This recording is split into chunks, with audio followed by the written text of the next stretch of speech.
Puji Tuhan, selamat pagi, salam sejahtera di dalam kasih Tuhan kita Yesus Kristus. Puji Tuhan, bertemu lagi di pagi hari ini bersama dengan kami di dalam program Berkat Pagi pada pagi hari ini. Puji Tuhan, saudara yang dikasihi oleh Tuhan, saat pagi hari ini kita akan sama-sama belajar kebenaran firman Allah. Satu renungan yang singkat yang akan saya bawakan. Mari kita buka Alkitab kita di dalam Matius, Injil Matius pasalnya yang ke-10. Kita akan baca ayatnya yang ke-7 dan 8. Sekali lagi Matius pasalnya yang ke-10. Kita baca ayat 7 dan 8. Saya bacakan dalam nama Tuhan Yesus. Pergilah dan beritakanlah kerajaan sorga sudah dekat. Ayat 8. Sembuhkanlah orang sakit, bangkitkanlah orang mati, tahirkanlah orang kusta, usirlah setan-setan. Kamu telah memperolehnya dengan cuma-cuma, karena itu berikanlah pula dengan cuma-cuma. Puji Tuhan. Saat ini pada pagi hari ini saya akan menyampaikan kebenaran firman Allah tentang kita diberikan kuasa oleh Tuhan. Sebagai orang yang percaya, sebagai anak Tuhan yang percaya kepada Tuhan, kita itu ketika percaya Yesus, kita diberikan kuasa. Kalau kita baca ayatnya yang ke-7, pergilah dan beritakanlah kerajaan sorga sudah dekat. Saudara yang dikasihi Tuhan, poin yang pertama adalah pergilah dan beritakanlah kerajaan sorga sudah dekat. Kerajaan sorga yang saya bawakan di sini bukanlah satu kerajaan yang berbentuk bangunan, tetapi di dalam Roma, mari kita lihat dalam Roma pasalnya yang ke-14. Roma pasal 14 ayatnya yang ke-17, saya bacakan tentang kerajaan sorga. Sebab kerajaan Allah bukanlah soal makanan dan minuman, tetapi soal kebenaran, damai sejahtera, dan sukacita oleh Roh Kudus. Jadi kerajaan sorga di sini yang saya ambil dalam hal secara kehidupan kita sehari-hari itu artinya memberikan damai, memberikan sukacita oleh Roh Kudus. Ini bukan berbicara tentang damai sejahtera.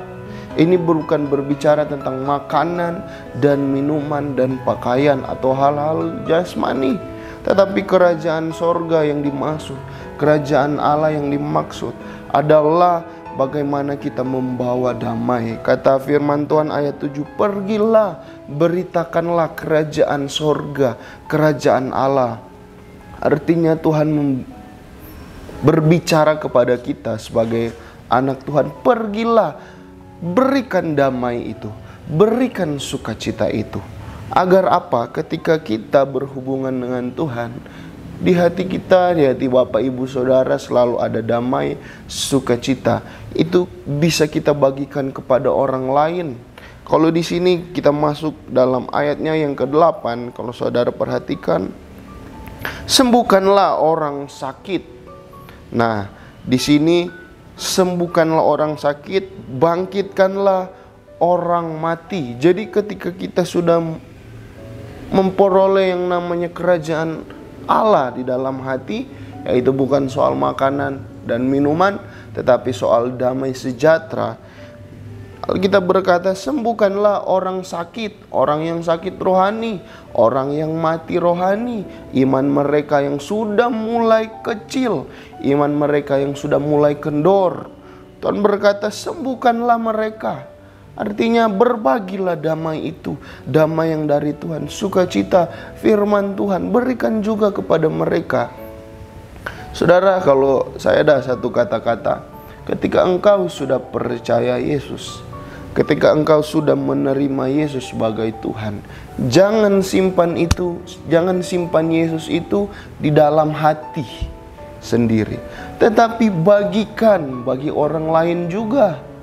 Bagikan pribadi Yesus itu kepada orang lain yang mungkin hidupnya sengsara, hidupnya tidak ada ketenangan, tidak ada kedamaian.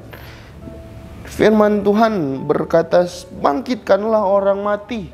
Dalam arti orang yang sudah mati rohani, orang yang sudah imannya lemah. Karena apa?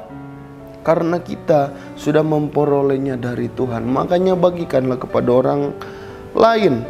Yang kedua, sakit kusta.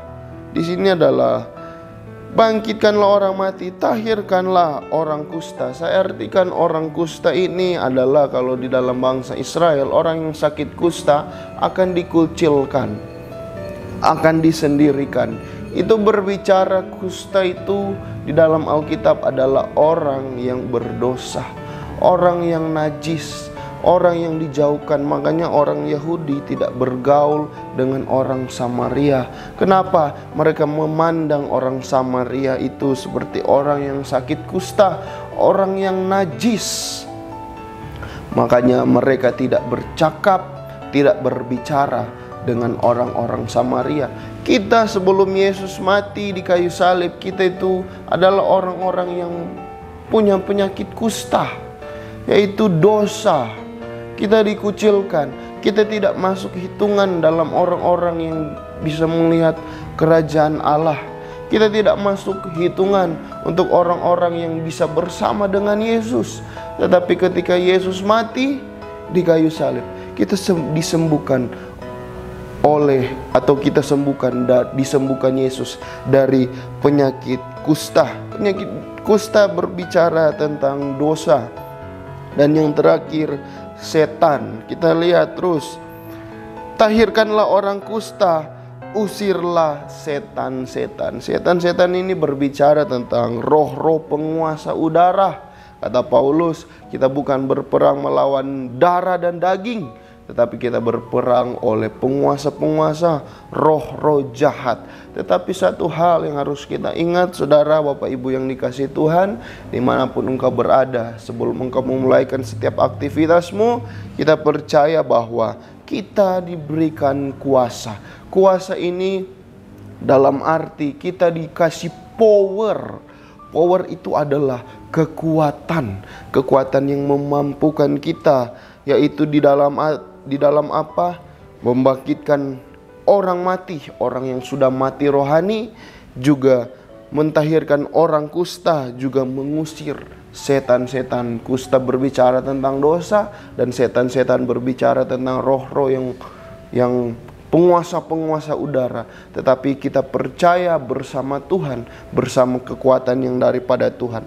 Ayat terakhir kita buka di dalam Kisah Para Rasul pasal 8, pasal 1 ayatnya yang ke-8. Kisah Rasul pasal 1 ayatnya yang ke-8. Tetapi kamu akan menerima kuasa kalau Roh Kudus turun ke atas kamu, dan kamu akan menjadi saksiku di Yerusalem, di seluruh Yudea dan Samaria, dan sampai ke ujung bumi. Nah, ini yang saya katakan, kamu akan menerima kuasa.